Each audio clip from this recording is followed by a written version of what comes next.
All right, guys. This is Josh, your wonderful host that you guys haven't gotten too angry with so far this season. I'm just checking back in, and I see the Hawks still are not playing. Next year.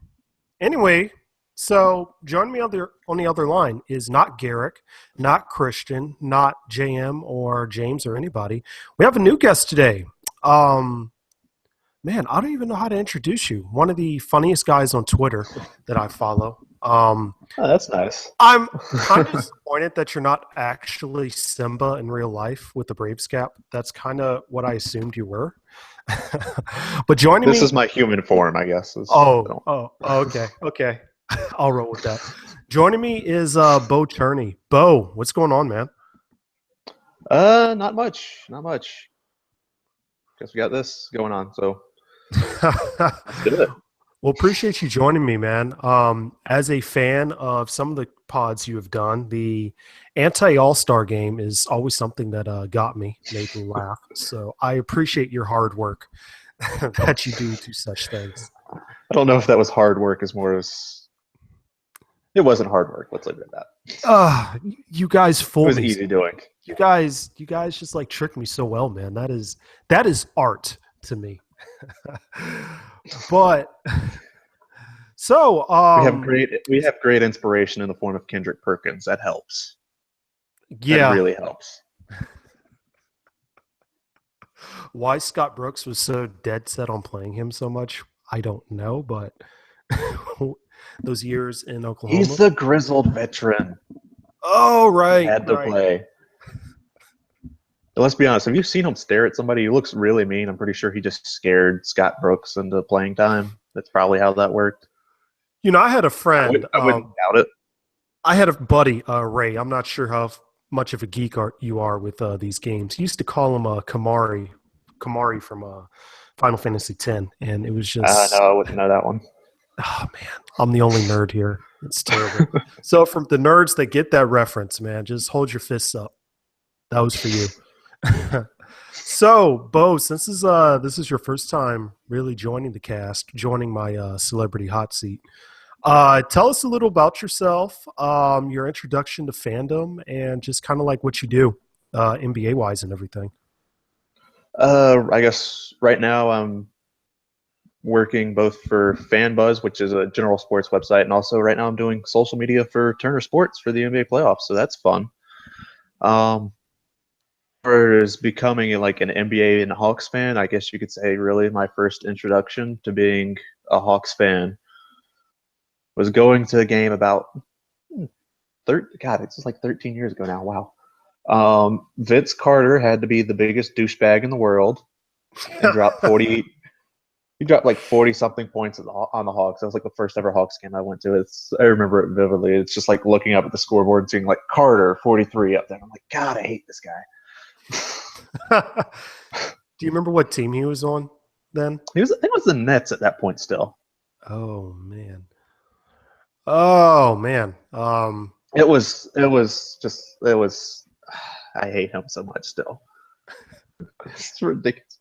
Why do you hate Vince Carter so much? Because 13 years ago he dropped 40 points. Anyways. And little did you know, all those years later he would join the Magic and just crush my dreams and hurt my feelings to where I'm just numb to losses now. Oh, that's cool, man. Yeah. Oh, man. Nets Vince Carter. Didn't he hit a game winner against us with the Nets at one point? Probably. He's the president. He's the president, founding member of the Hawks Hater Club, man. Vince Carter. He hit a game winner, put up 40 points multiple times, hit like 3 3-pointers in a row when he shouldn't be. And he's the king of the Hawks haters, man. Yeah. And no other way to put it. And every other analyst will say he's had kind of, not a disappointing career, but he could have been so much better. I'm like, you must have not been watching the games he's played us, because that dude. Highlight reels every time. Oh, man. Has like the inverse of like some people where they come to Atlanta, they get the Magic City flu. He thrives on that atmosphere, apparently. Like J.R. Smith in the playoffs. Yeah, JR has been reined in a little bit the past few years, so Yeah, yeah. Let me not talk about that. So, one of the neat things I have with following you on Twitter, and if you guys don't follow him, you need to. You give us like these like awesome kind of like in person kind of things at the games, telling us what's going on with the bench, stuff we don't see on TV. What's the latest with Harry the Hockdom and whose pie he threw in somebody's face this time? So tell us about or at least tell me about real quick about the in-game experience. I know no one else cares, but I actually care. it's a trip sometimes. It's always a fun game. Figuring out just exactly how the crowd's going to be a lot of times. A lot of people kill the Hawks. It's like, oh, they have a weak crowd and everything, but it's always fun to see, like right when the anthem's about to start. And this is when most of those beat writers take the pictures. It's like, oh, look how terrible their crowd is. And it's like, just wait. And it's like literally anthem, like a quarter full. And then suddenly they do the anthem, dim the lights. The person, sings the anthem, lights come back on. Suddenly it's like 3/4 full. And I'm just wondering where all these people suddenly came from. It's an experience most people don't get or they don't recognize. It's like suddenly, boom, twice as many people. Like, where were y'all like 3 minutes ago when they were throwing out shirts and doing introductions and you could have been like hyping up everything? And it's like, yeah. Oh. That's one of my favorite things. It's also R.I.P. Skyhawk. We have not seen goodness! All right, R.I.P. Skyhawk. I've been calling for Skyhawk for a while. Just know, man, if you're hearing this, Skyhawk, we care about you out there. We miss you, Skyhawk. We miss you. R.I.P. Thrash, the Thrasher, everything. Obviously we don't have Thrash anymore because the team moved, but it's like with Skyhawk, it's like he's going up for with the dunks with the Sky Squad or whatever, and he tore his ACL landing, and it's just like then we never saw him again. It's just like, oh, so like are we just not going to do that gimmick anymore? Did he die and we just don't know it, or is the team keeping secrets from us? Why didn't they record that conversation of the owners meeting? Where is Skyhawk? We must know. I for real want to know that. Also, like, what if this is like kind of Game of Thrones-ish and they just keep his mask on a wall over a fireplace? I just have a mental image of that. Like, I don't know. They do have a mascot's dressing room, so I mean, he could be, for all we know, Skyhawk could be like mounted over the fireplace in there. We just don't know it. The muscular suit and everything, just the padded muscles and everything on top of the fireplace. Like they have like the whole suit just sort of taxidermied sitting in the corner. Oh my god! Like a bear, just might have to sneak a peek in there. Just like get pushed out before I could get a glimpse out of the corner of my eye. Like one of those old like UFO photos, like kind of like a glimpse of the corner. It's like, there it is. They have it. Oh my god, like Bigfoot, just kind of staring at the corner, have it in black and white, man. You know what? That would be a thing. If the Hawks could do like, put as much effort as they put into the rule, the conduct and the conduct videos that they put out, if they could do like a little like 30-second like mockumentary of what happened to Skyhawk, I for one would appreciate it. If they ever bring that thing back, they better do like vignettes like hyping it, like it's like little like sneak peek, it's like a dark room and suddenly there's like a shadowy figure moving and the light moves in and you see it Skyhawk and it disappears. Oh my god, I want that. Game Ops, if you're listening, I have probably not $1 million idea, but at least a $45 idea for you. $45? You're willing to listen. $45 idea. Tickets are $20, man. So this is worth something right here, guys. That's 2 tickets and a beer. Yeah. There you go. Yeah. Come in on opening night. You also get the voucher tickets. So yeah. Come on, man. This is an idea. Like wow. You just blew my mind with an idea. I'm gonna go write an angry email to myself. I don't know. Anyway, we have gotten off track. Talking about Hawk stuff, and I love that. But sadly, you're worse than me, and that's pretty bad. I'm pretty scatterbrained. Oh, But, and I mean that in the best way possible. I don't mean that as insulting. Man, Skyhawk. Okay. yeah, we got the Skyhawk vignettes. Yes, we definitely got off the rails. Let's try to steer back on the tracks here. Okay, they better do it like Brooklyn Knight. But okay, that's it for me. I'm done. Okay, so before we get into kind of the main thing, guys, everyone that's listening out there that I wanted to talk about today, let me talk about a couple things that kind of happened in the news. We had Paul Millsap was second team. I don't have this written down. This is going off the top of my head. Second team, second defensive team. He got snubbed from the All-Star, but the thing I really wanted to talk about and just wonder and bounce off of you, your thought on this. Who the heck voted for Mike Scott as an all-defensive team? Well, me and this is also Brad Rowland, of Peachtree Yeah. Hoops talking about this. It's like we're thinking like somebody like I don't know how the drop down menu on the voting works, but somebody had to like drop down, look at the menu and like meant to put Cephalosha and accidentally put Scott. That's the only reasonable explanation we can think of. And I will say this for Mike Scott, he actually did do better on defense this year than he has in past years, but that's still not great. Yeah. So I'm just trying to figure out. He's such an obscure person to vote for, too. It's not like he's, I don't know, it's like, it's like Bazemore or something who's, average defender, decent sometimes, average, a lot of nights. Just like gets a lot of minutes. Like, oh, Bazemore, I see him. He has linked, he plays decent defense. Okay. We get that. You probably shouldn't be voted to an all-defense team, but I get that vote. You're voting for Mike Scott, who plays like 15 minutes a game, maybe? Oh man. I mean, I don't know. That's why it has to be like a draft. They had to put Cephalosha or something, and they hit Scott and never double-checked it. I kind of like that theory though. I really like that. Like, my thought was that you were going on the M's and someone skipped Marc Gasol and went straight to Mike. That was my additional thought, but I really like that. Also, like maybe they were kind of just like blown away because he's on the floor with either like Millsap or Cephalosha at all times. So someone saw like some defense said, "Oh well, he's just saw him in the playoffs where he actually wasn't terrible." He had one good defensive possession on LeBron, I believe. That's probably what they saw. That might be all of Mike Scott. They saw it all year.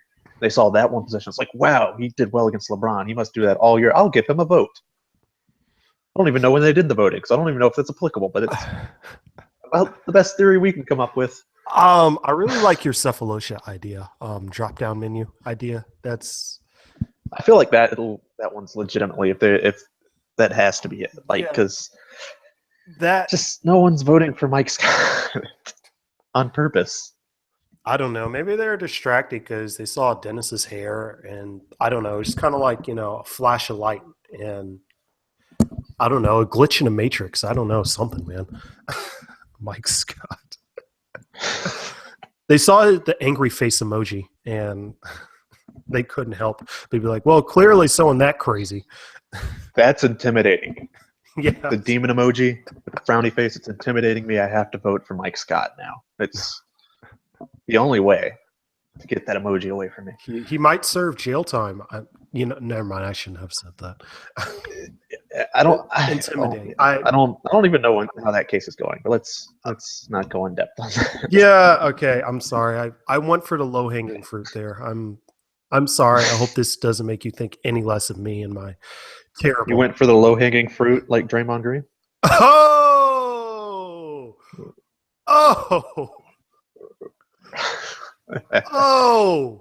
Oh man, that was good. That was sadly I would give you a flagrant one on that one, but I don't know. If your name was Dante, maybe I would, but who knows.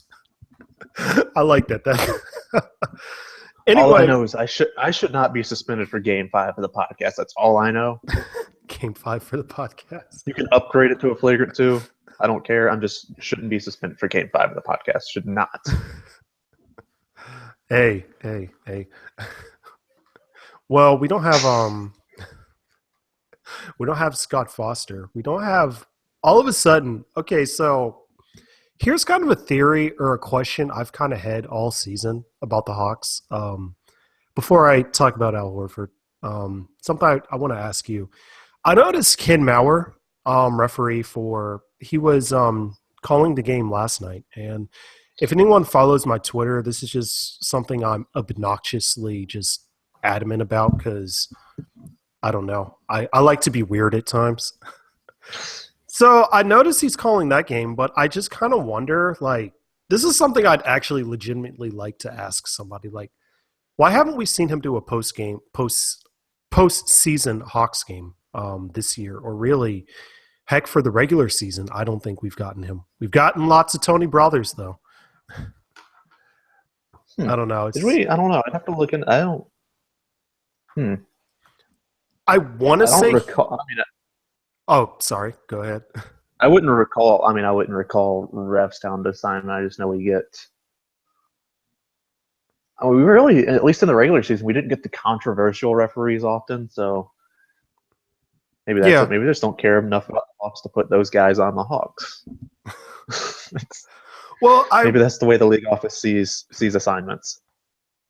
I just remember it's just every distinct game, like at least with Ken Mauer. I don't know. Maybe I'm a super homer, but I don't know. I just wonder if the whole Horford thing from last season against the Cavs had something of that effect.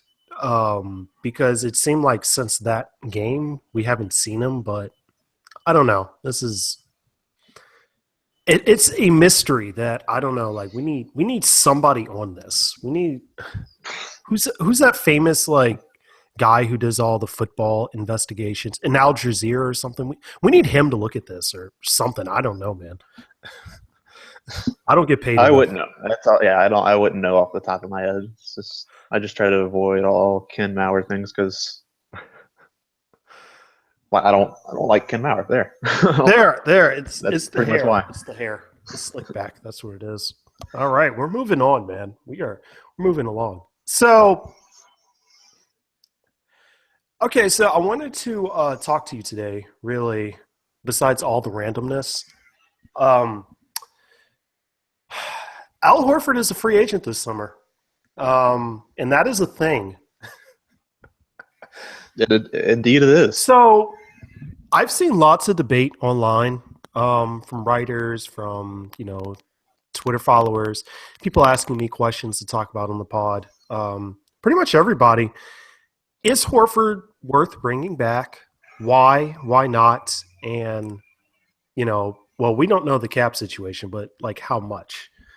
So, I for one am on the pro bring back Al Horford bandwagon, but I don't know. It's to me seems like a no debate, but it's actually become such a debate. I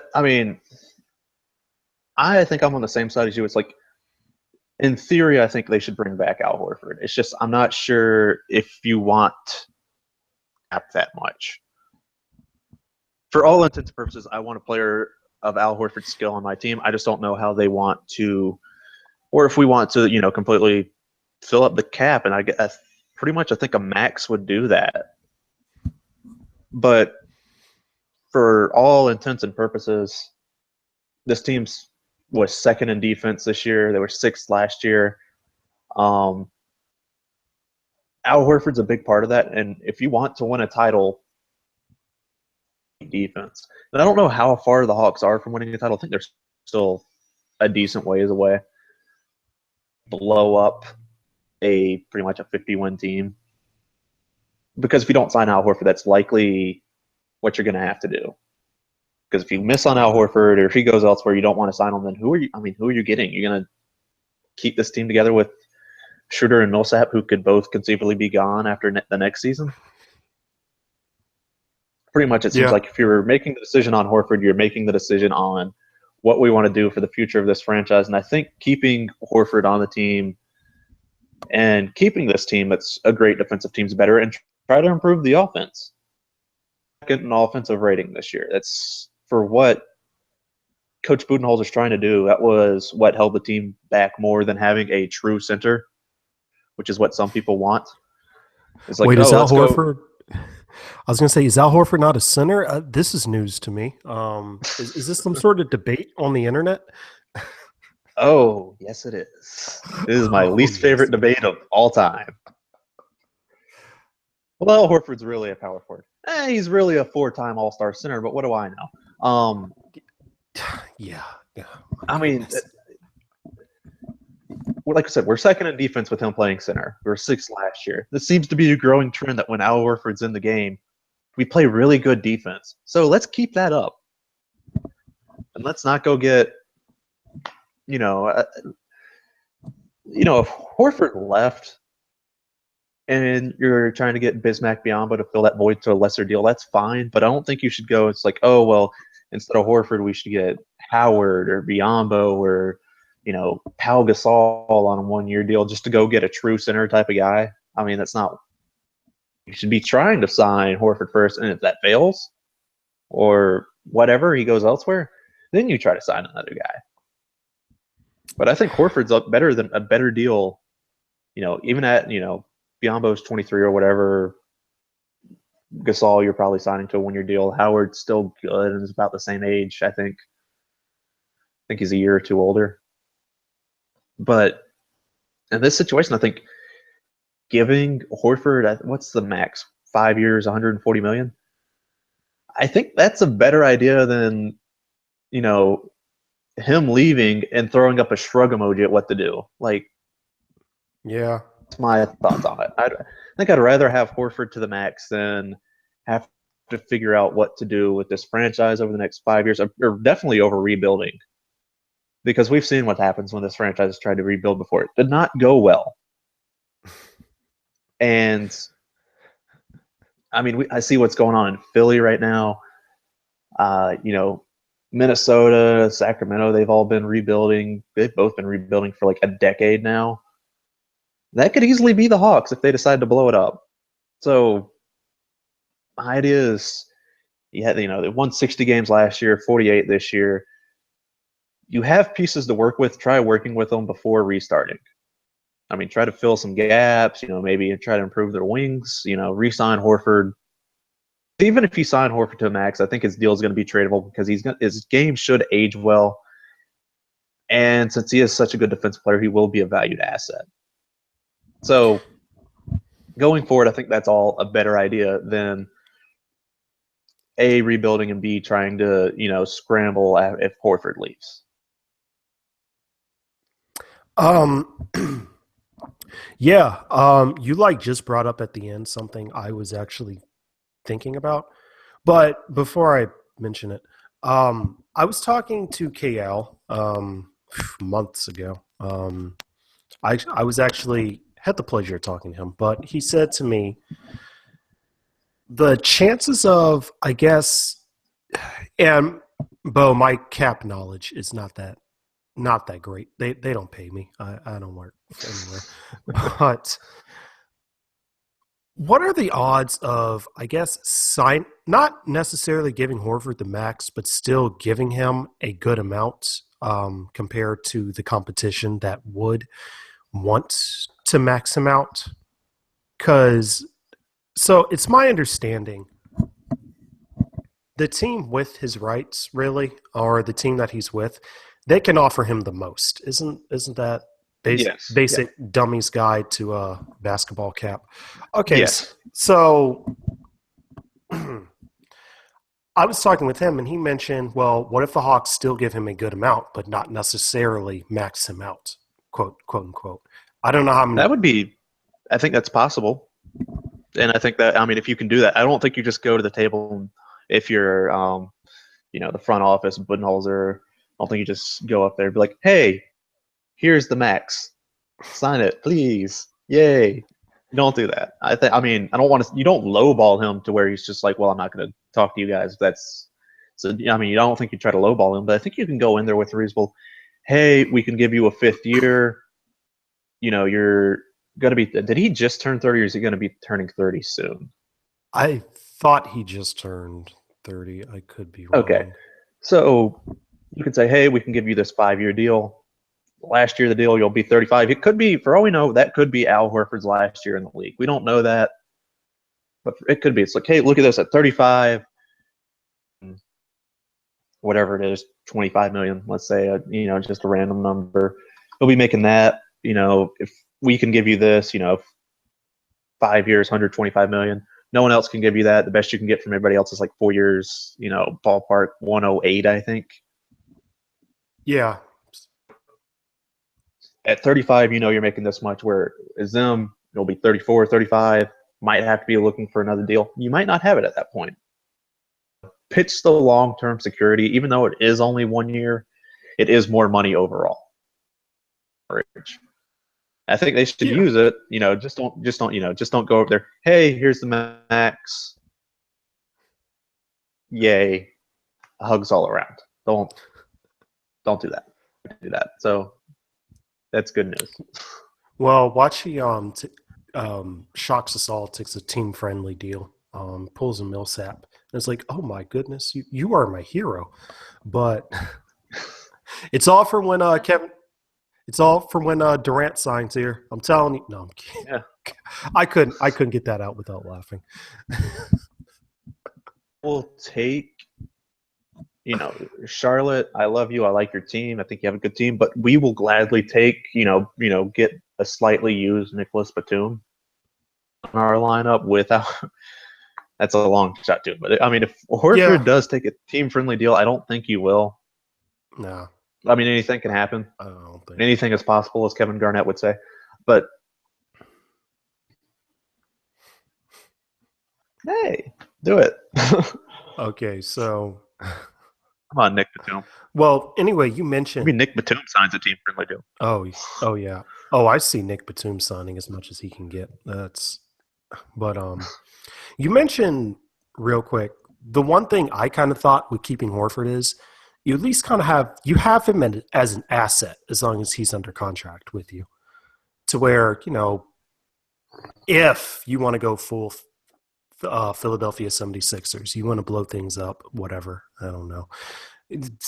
I don't know. I'm just saying you can at least trade away Horford as a asset, because still he's one of the top centers in the league, and there are 28 other teams, 26 other teams that would actually want to have him, type of thing. So you at least got to sign him as an asset to me.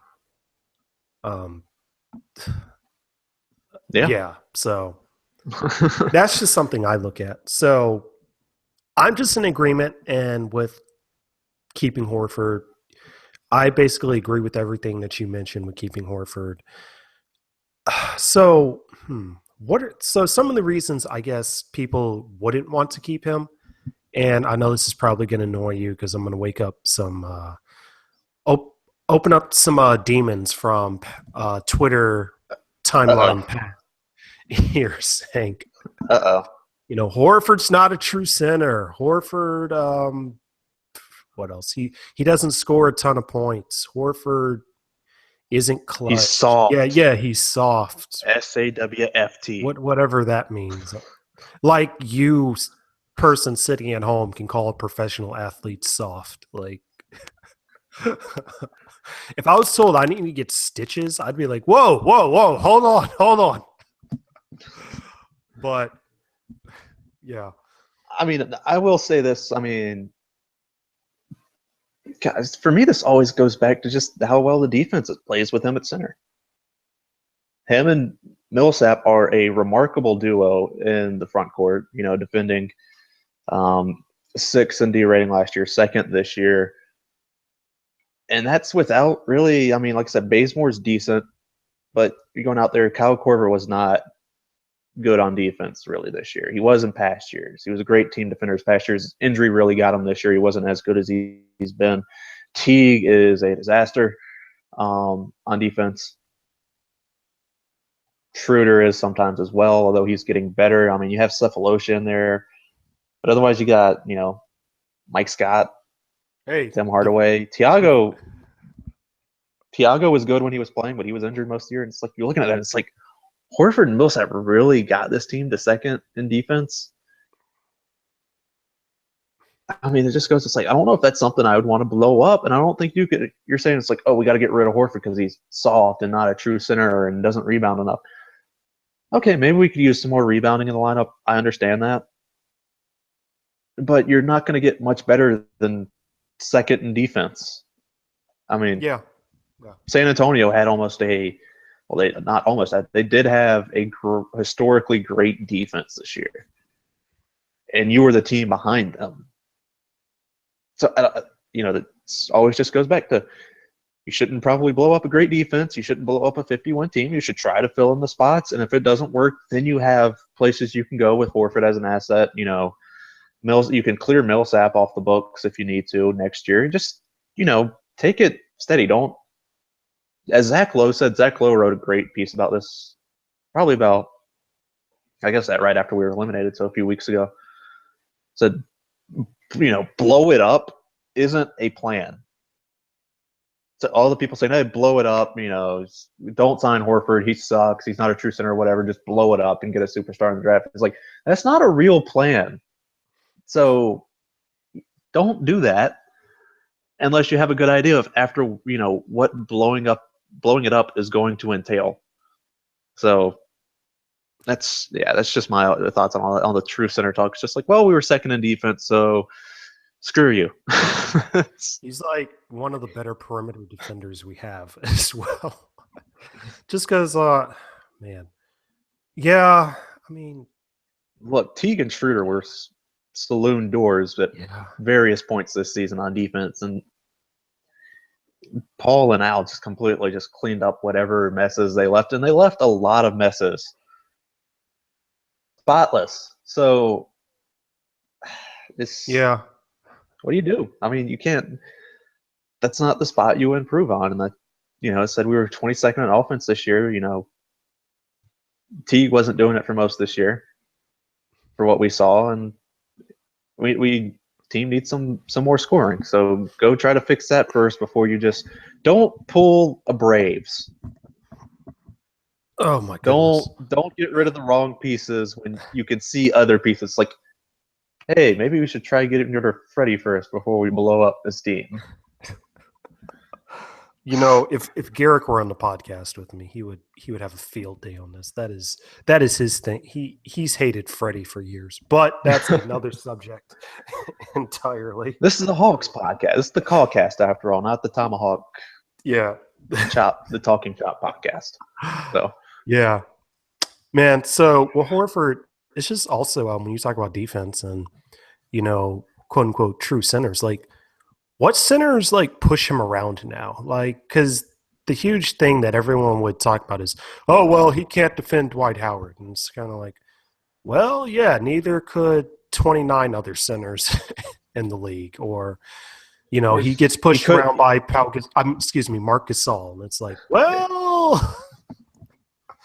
The things that's not even true. It's people can be like, well, he got pushed around by Tristan Thompson, and Tristan Thompson sucks. Is where. Yeah, a lot of these people I feel like they come from. And it's like, well, Tristan Thompson did average 5 rebounds per game, 5 offensive rebounds per game, I believe, this year. He's ridiculous.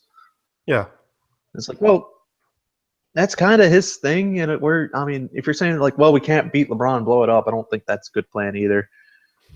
Really getting beat up by any other centers. It's just this team sucks at rebounding.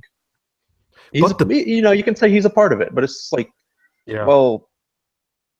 Paul sort of rebounds, and that's it. I mean, we're playing Bazemore. We're starting Bazemore at small forward, and he doesn't rebound either. He's 6'5". So, Twitter talk. There's a lot of rebounding that can go around on this team. I was going to say the talk is eventually going to come down to do we keep Horford or Bazemore? And For me, that's a no-brainer. But I don't know. It is well noted on this podcast in the past. My lack of fandom for Bazemore. I will say I thought he was good this year, but alas. So it's the same argument as last year. It's both for both players. Like I love Damari Carroll, yeah, love Kent Bazemore, but they were going up against Millsap and Horford. That's a no-brainer. You keep the better one. yeah, It's not even close. yeah. Especially once you saw once Damari got paid, and then we paid Millsap, like $4 million more than that. It's like, oh, yeah, that was a no-brainer. You do that. Well, then You also, what would and the then Hawks? Millsap was Yeah, I'm like, what would the Hawks have been this year without Millsap? And you had Damari. Like, well, let's see. Damari had injury issues, and then Paul Millsap decided to be a top 15 player in the league. So yeah, you wouldn't be as good. yeah, That's how that comes down. And I mean, we saw what we lost with Damari. Kent's not as good as Damari, and we didn't have the depth without him. So it hurt not having him, but it definitely would have. I don't know if this is a playoff team. This isn't a playoff team without Paul Millsap. It's that simple. Every team in the East this year was above 500 that made the playoffs. So take Millsap off this team, I don't see them above 500 with Damari instead of Paul. So no, man. So that's all the Al Horford talk. I'm trying to think. We're both in favor. He is a center, guys. Don't go off of a scouting report from 10 years ago. he's. Let's just put it this way: people think he's not a center because he's shorter than Joakim Noah. Yeah, And I will go with you. I can't remember who said this. It's like you don't block shots with your head, so that doesn't really matter when Horford has the bigger reach. Reach higher, reach bigger that way. He's a center, guys. Don't. Well, Joakim Noah is 6'11" and Al Horford's 6'10", and that means Horford's power forward. I'm like, what? That's stupid. I mean, also if you just look at Horford, like I thought I don't know if I read this wronger. I'm pretty sure like Horford outweighs Noah for whatever that counts. But also is if you look at all the other power forwards, or especially since a lot of teams are going small now, you look at power forwards compared to Horford. Horford is huge. He would be huge for power forward, and also it's just like he's a top 5 player at that position. You don't screw with that guy. You don't screw with that. Look, and I will say with some people, it's like if you don't feel like giving him the max because you don't think he's worth it, or you don't think that you should tie up the cap like that. Perfectly reasonable argument, and I can see where you're coming from. Okay. If you're saying we shouldn't do it because if he sucks and he's not a true center, then that's dumb. There's no other word for it. That's dumb. Well, so. my thought with tying up the max, and okay, yeah, I understand the argument. Though if you think of the alternatives, like, well, we don't want him to tie up the max. I'm like, okay, so who else are we going to go for in free agency? And that's kind of something I want to Kevin Durant. We're going to sign – hold on, let me bring up the top free agents. We're going to sign Kevin Durant, Andre Drummond, Pau Gasol. We're going to sign Chris Paul somehow, even though he's under contract, because we're going to bring him home. And the Paul George rumor that apparently Paul George supposedly I don't know. Yeah, it's just kind of like, well, if you don't sign Al, what are you going to get? And even if you do sign him, you still have him as an asset. Mm-hmm. And that'll get you something in return. But speaking of Paul George, can ahead. I mean, I know it's your show, but I might want to segue into something here. Can we talk about Jeff Teague a little bit? All right. People have an overinflated sense about what Jeff Teague will be worth in the trade market. And I'm tired of seeing, let's, package Jeff and Tim Hardaway in a pick and go get Paul George or Jimmy Butler. I'm just like, that's not going to work. I have some bad news. They'd at least want Millsap in return with that. But yeah, it's like, I don't think. Yeah. people like Jeff Teague by himself is probably not getting you a first round pick, even like a 20 something pick. No. There's a lot of point guards in this league. There are a few teams that need, like, they're saying like, oh, we need a starting point guard. Jeff Teague's a decent starting point guard. Let's go get him, because there's no team out there that's gonna do that. You look at the teams that need point guards. You're looking at like Philadelphia and like New York, and that's it.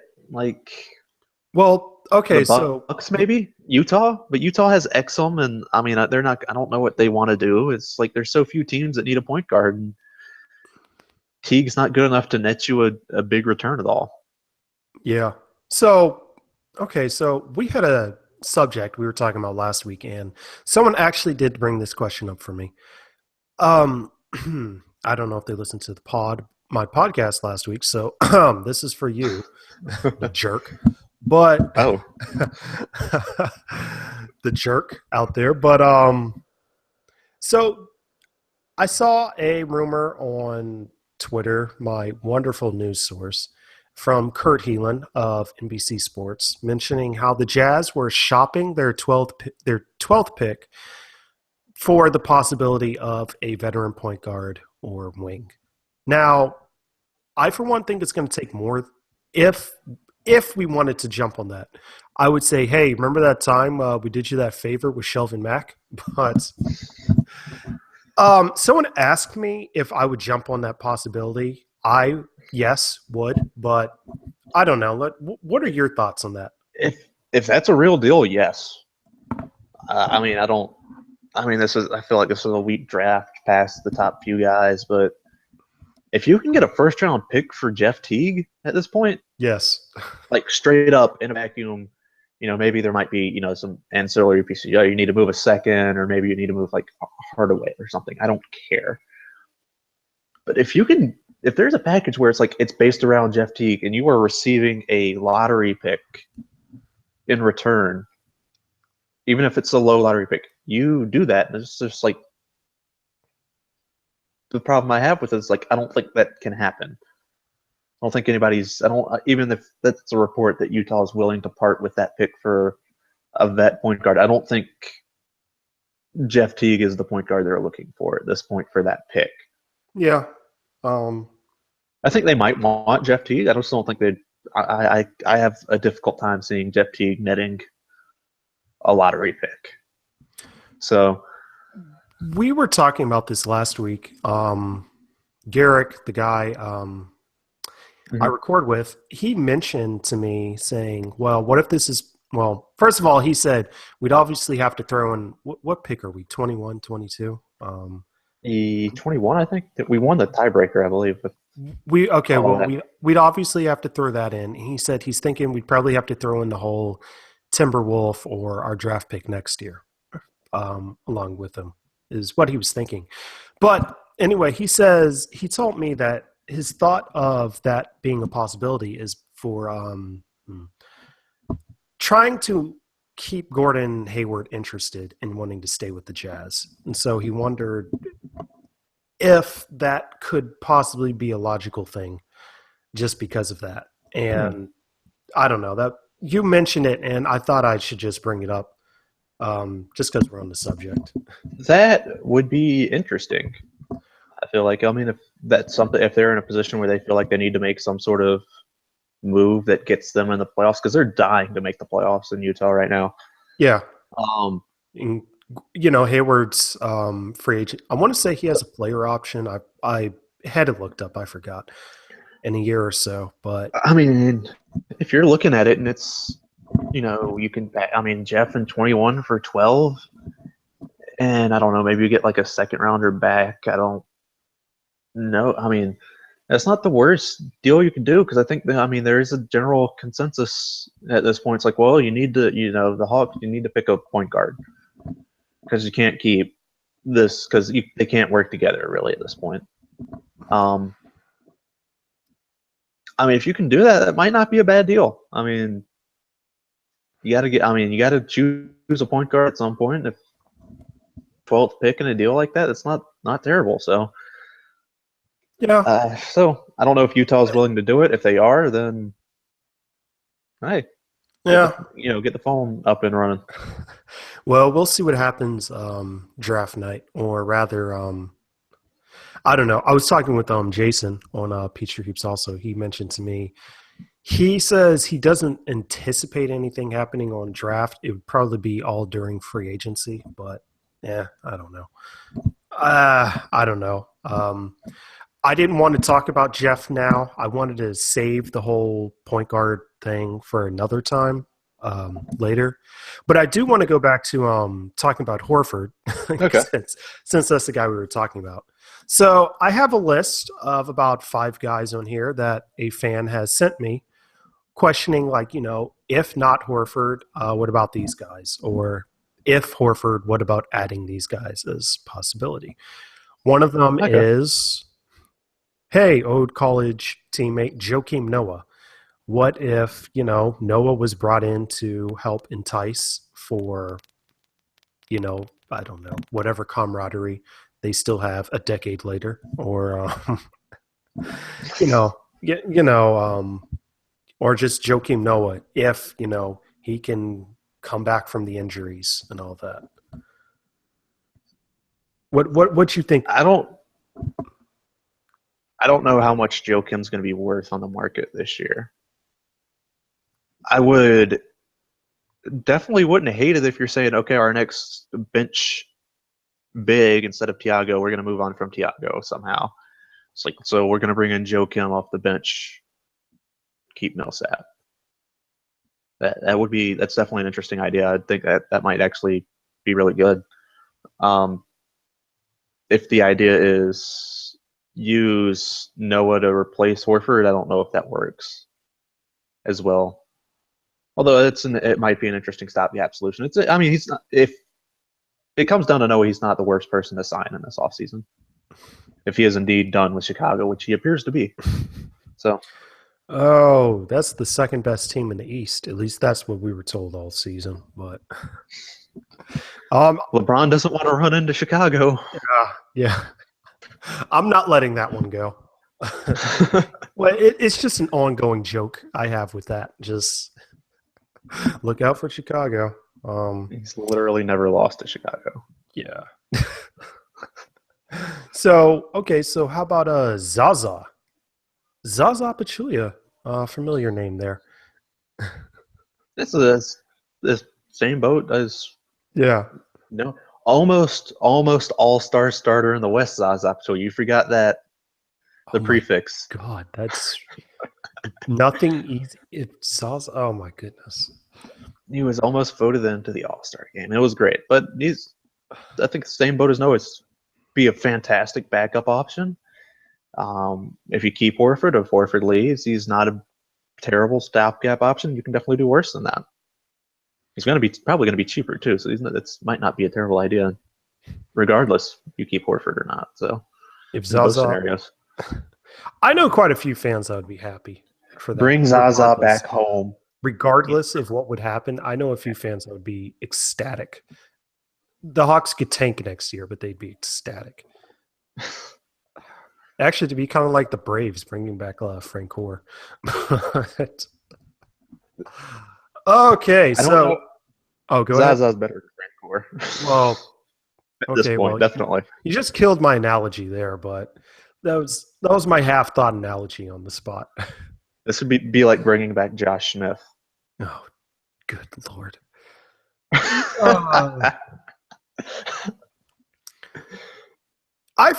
So I just want to, for the 9 millionth time say thank you, Josh, but I appreciate Paul Millsap because he basically does everything that Josh wouldn't do. And that's that. Okay. Thank you, second team defensive player of the year, Paul Millsap. Oh my goodness. We appreciate you, Paul Millsap. We really do. Yes. Bo is looking at the camera right now, pointing and waving his finger. I am nodding my head in approval, giving a thumbs up for approval right there. Man, could you imagine if Josh came back to the Hawks? Oh, no. I mean, I can. I don't want to. That would just be – man, that would a disaster It would be. waiting to happen.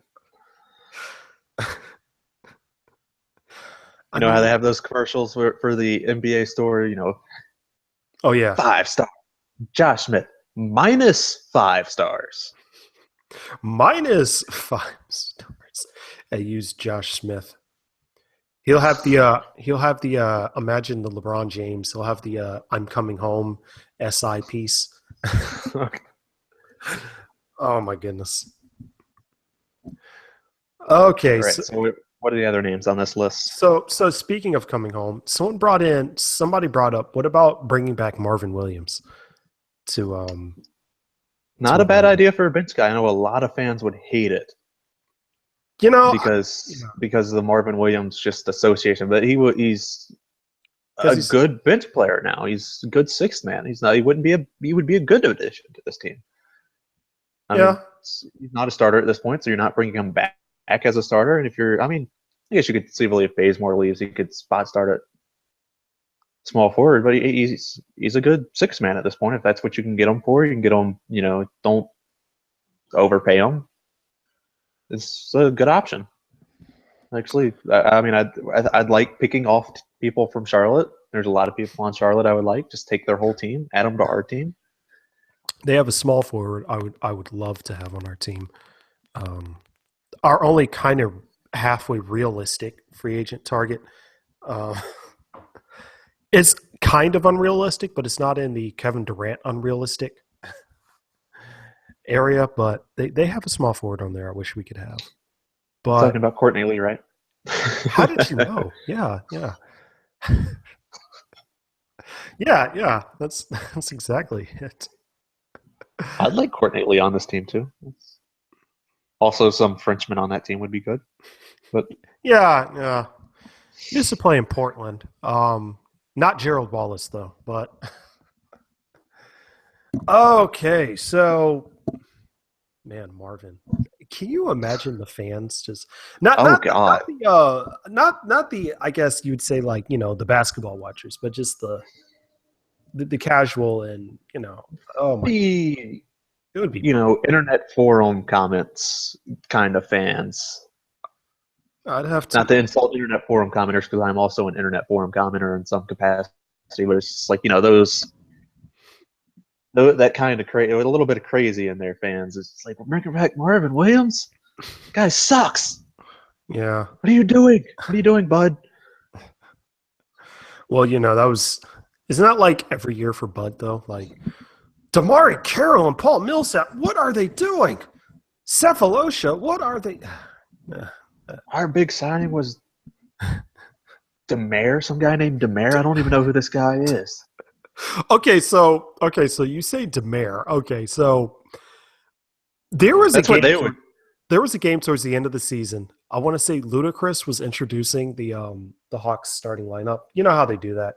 One day Yeah. it'll be excuse me, it'll be like Ti or something. Well, Ludacris was introducing the team, and I want to say he said Damare Corral. That's what he screamed, Corral. And I was thinking, yep, if he doesn't come back to the Hawks for a discounted price, this is what I'm going to blame. This introduction. Hey, now let's just be fair. 15 January Player of the Month, Damari Carroll. That is true. I couldn't notice, but in the second he got his contract, he he had money to use the permanent dye on his hair, which I just loved. I loved every second of it. Oh, I loved it. But boy, the Raptors are. I love Damari. I'm glad he got paid. I'm glad for it too, especially So everything he went through. Jazz to us too. Yeah.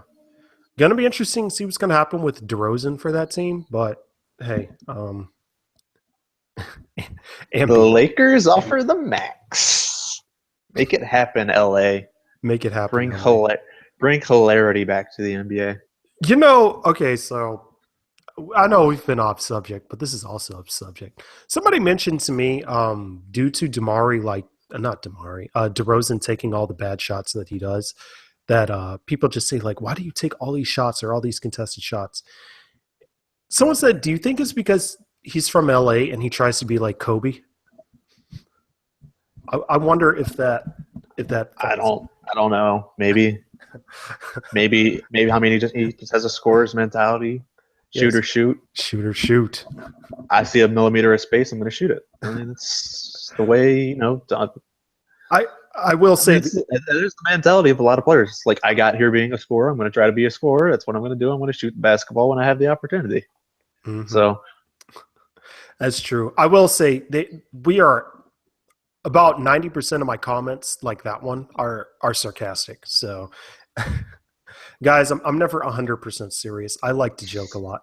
But something I'm not going to joke about right now. Okay, I'm deadpanned right now. As a possibility, Bismack Biyombo, due to his magical 13-day basketball resurgence. No, he's no. he's a guy that's like, there's a reasonable amount of money you could give him if you want to offer him. I don't think if like, I mean, you're offering Bismack probably because Horford's gone is where you're at in that scenario. I don't think you panic move and be like, well, we have to max the Biyombo now. Don't do that. I mean, I think I don't know where the cap's going to come out to. I think there's a reasonable amount of money. Don't offer him whatever his max is going to be. Don't offer him $17 million, which is the reported number some teams want to give him. Oh God, I would have.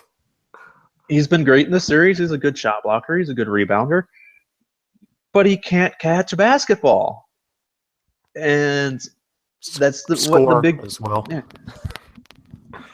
I mean, it would be one thing. It's like, well, he's not really a scorer, but he's a guy like Tristan Thompson who can get a lot of putbacks and, you know, might have he has a little bit of touch. With it's like, Bismack can't catch a basketball, and this team, Bismack's not what fixes this team. This team was 22nd in offense this year. I'm going to keep hammering this point home. Yeah, if you're going to add something, you need to try to add something that helps the offense, and that's not Bismack Biyombo. So unless you want him to get in Paul Millsap's way, you don't want Bismack on offense. Okay, so I used to joke with Bismack, and this is probably 75% of why I don't want him. I used to joke in like award, you know, with a friend. We used to joke and hand out awards like the Bismack Biyombo Award for the night of just basically like who was terrible in offense. Who was terrible on offense.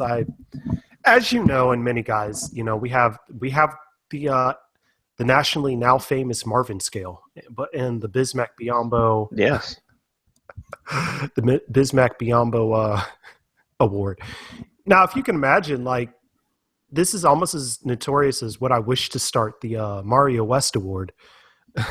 No. Fellow former Jacket Mario West. That's right. You're a tech guy. I was on the other side of the freeway, is what a lot of people don't know about Georgia, Atlanta. There are two colleges straight downtown, and they're both separated by a freeway, which is funny.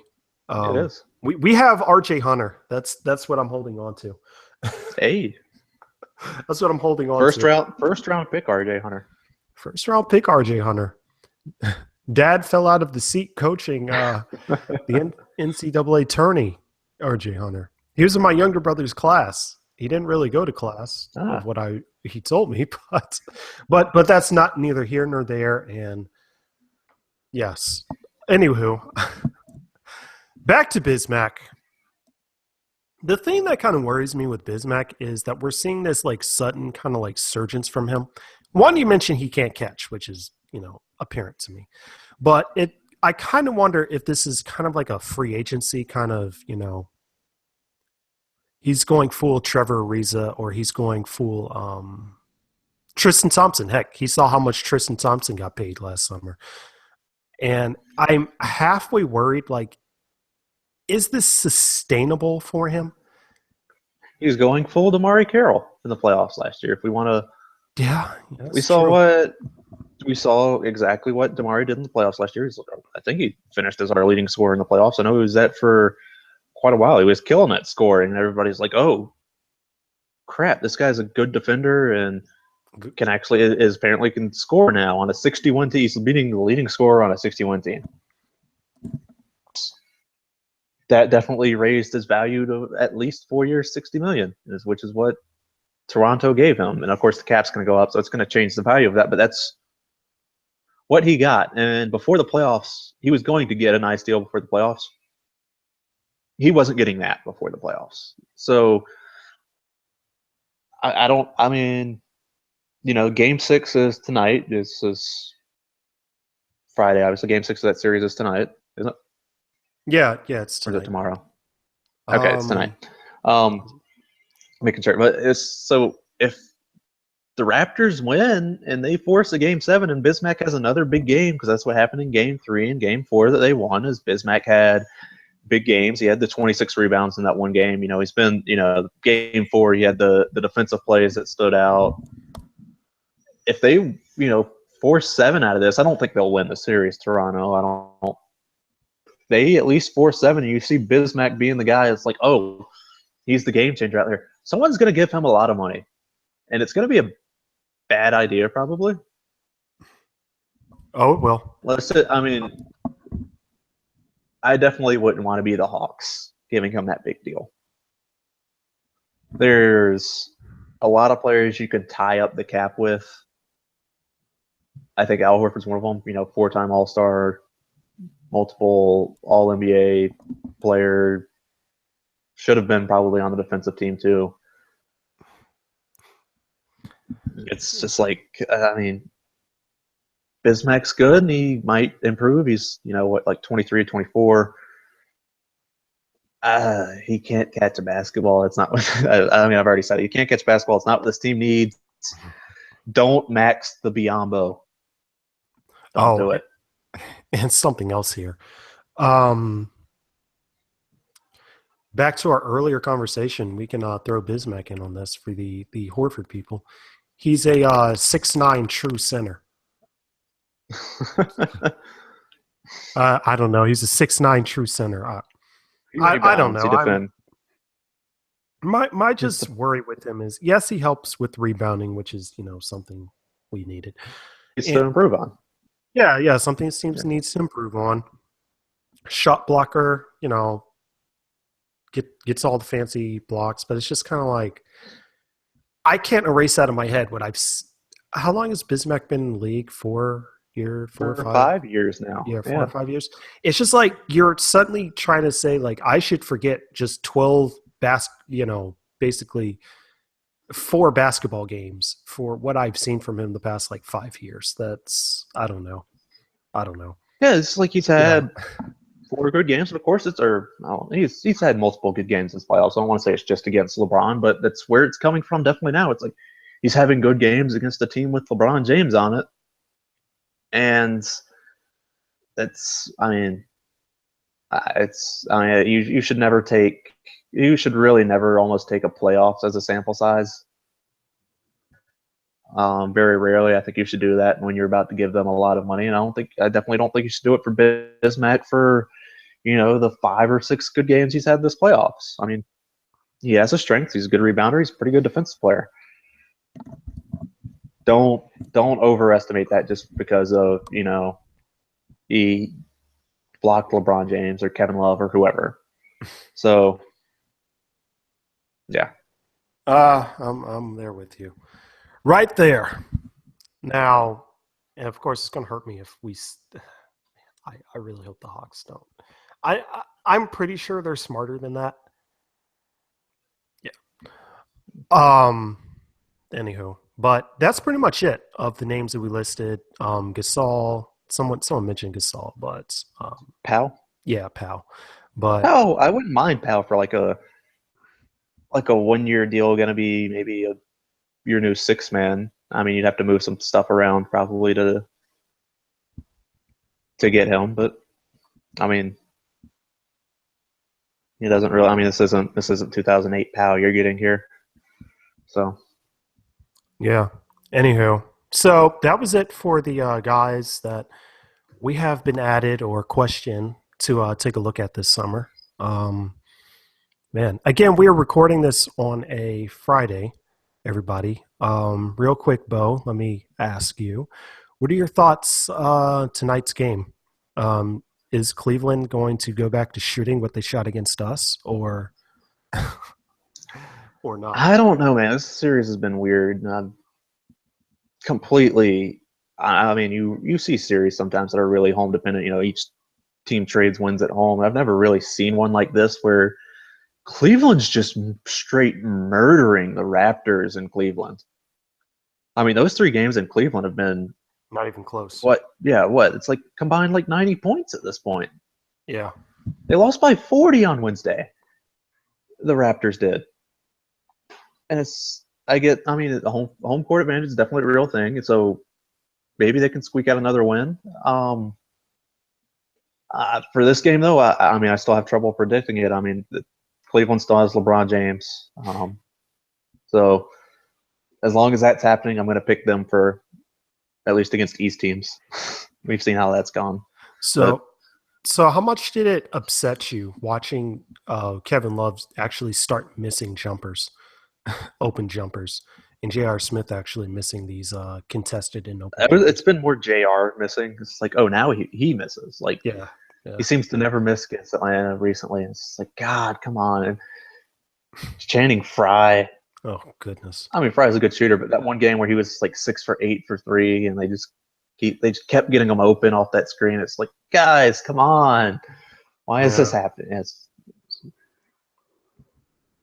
Which amazingly, despite that, I saw this stat the other day. The Hawks starting unit had a defensive rating of like 92 in the playoffs still, despite what happened versus Cleveland. Really? So give that Al Horford a contract, guys. Give him the contract. We need him. Anyway, Bo, that's pretty much it for me, man. Let me wrap this up real quick. How can the fans reach out to you, man, or whatever?